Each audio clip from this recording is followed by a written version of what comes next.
Let's be real. If myths about sex work were dollar bills, every stripper in America would be retired by now, sipping cocktails on a beach somewhere and finally getting paid what she's worth. But instead of cashing in, sex workers are still stuck cashing out the emotional and legal damage from decades of moral panic and misinformation.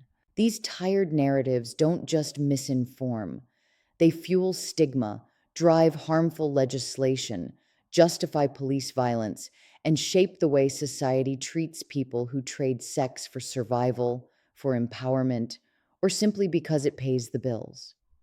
They show up in courtroom rulings, in media headlines, in social services that exclude us, and in public health policies that criminalize our bodies instead of keeping us safe. What's worse?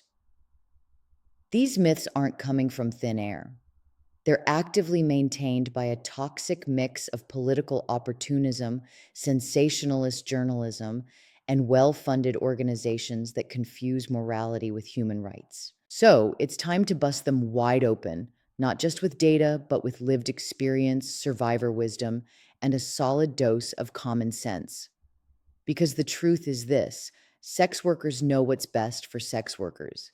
And until policy, public health, and advocacy efforts reflect that reality, we've got some serious myth busting to do. Let's go. Myth number one: all sex work is trafficking. This myth is not just wrong, it's dangerously simplistic.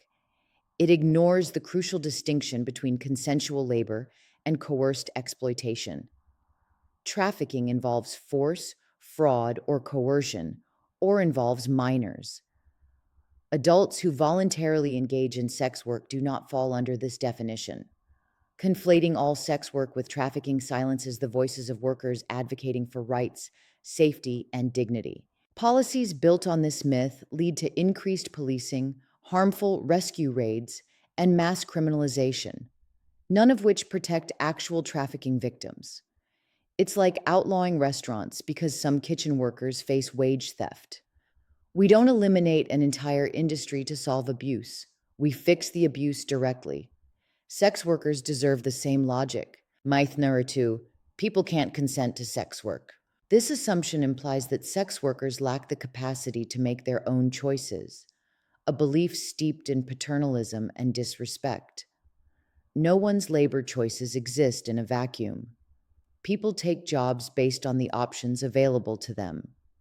We accept this logic for military service, mining, and nursing. Sex work should be no different.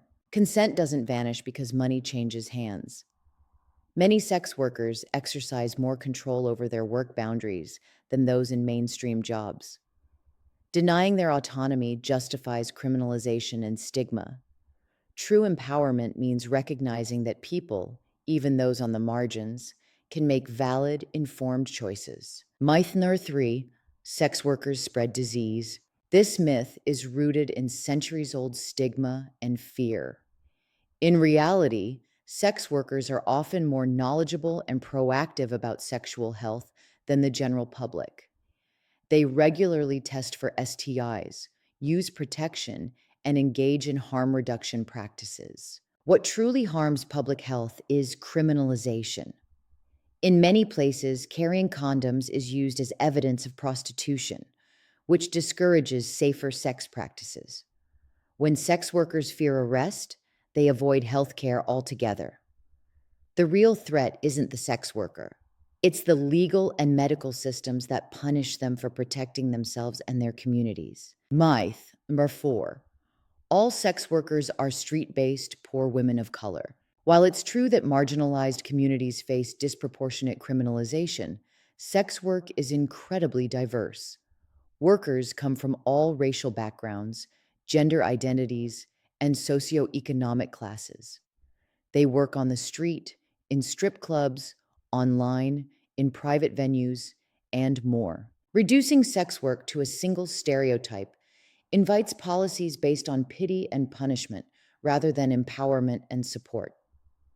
It also erases the existence of sex workers who don't fit the rescue narrative, making it harder for them to access resources or be taken seriously. Real support must reflect real diversity. Myth number five: Everyone entered sex work as minors. This myth, often repeated without question, is based on flawed research and moral panic. While some minors are trafficked and deserve protection, most people enter the sex trade as adults. Conflating all adult sex workers with exploited children infantilizes them and invalidates their choices. This myth fuels carceral policies that harm both minors and adults. Arresting or rescuing people en masse doesn't address root causes, it just pushes them further underground. We need age appropriate, rights based, trauma informed responses, not blanket assumptions. Myth number 6. Traffickers are always strangers in dark vans. Thanks to Hollywood, many believe trafficking is about random abductions. In reality, traffickers are often intimate partners, family members, or trusted employers who use psychological and economic control. When we focus only on sensational narratives, we miss the real signs of trafficking and waste resources on ineffective, stranger danger policing. Real solutions lie in addressing the conditions that allow coercion to thrive: poverty, instability, discrimination, and a lack of social safety nets. Meithner 7. Sex workers are all addicts or mentally ill. Yes, some sex workers live with mental illness or struggle with addiction, just like people in every profession. But pathologizing all sex workers is both lazy and harmful. It ignores the many reasons people enter sex work: economic opportunity, flexible hours, autonomy, or even enjoyment of the work. This myth gets weaponized to justify coercive policies like forced rehab, parenting restrictions, or surveillance. It also deters sex workers from seeking help when they need it. True support means listening without judgment, not diagnosing people for surviving in a hostile world. Myth number 8. Decriminalization causes more trafficking. Evidence from countries like New Zealand shows the opposite. Decriminalization makes sex work safer. It allows workers to report abuse, access health care, and organize for their rights. It helps distinguish consensual work from actual trafficking. Criminalization, on the other hand, drives the industry underground and makes it easier for traffickers to operate with impunity. It puts everyone, consensual workers and trafficking survivors, at greater risk. If we truly want to prevent trafficking, we must support decriminalization and address root causes like poverty, housing instability, and immigration barriers. Myth number 9. You can't be feminist and support sex work. Feminism without bodily autonomy is just patriarchy with a pink ribbon. Supporting sex workers means respecting their right to control their own bodies, labor, and livelihoods. It means trusting them to know what liberation looks like in their own lives. The idea that feminism must exclude sex workers is rooted in respectability politics and a narrow, often white middle class view of empowerment. But sex workers have always been at the front lines of feminist struggles, fighting for housing, healthcare, parental rights, and freedom from violence. If your feminism doesn't include sex workers, it's time to rethink who it's really serving. Myth number 10. Helping means rescuing. This myth treats sex workers and trafficking survivors as people to be saved, often through force, arrest, or coercive programs, rather than supported with resources, respect, and choice. Under the banner of rescue, sex workers are routinely handcuffed, detained, or funneled into mandatory services they never asked for. This doesn't promote safety. It just replaces one form of control with another. Real support centers autonomy, not saviorism. If your help requires taking away someone's agency, it's not help, it's harm with good PR. The bottom line is myths about sex work aren't just annoying, they're dangerous. They shape policy, public opinion, and how people are treated by police, courts, healthcare systems, and their own communities. They silence sex workers, criminalize survival, and let real harm go unchecked. But it doesn't have to be this way. When we center sex workers' lived experiences, when we listen to survivors, And when we move from fear based fantasies to reality based reforms, we create a world where everyone, regardless of how they make a living, can access safety, dignity, and respect. It's time for unity, time for compassion, time to retire these myths for good and replace them with truth, justice, and solidarity. Sex workers are not the problem, criminalization is.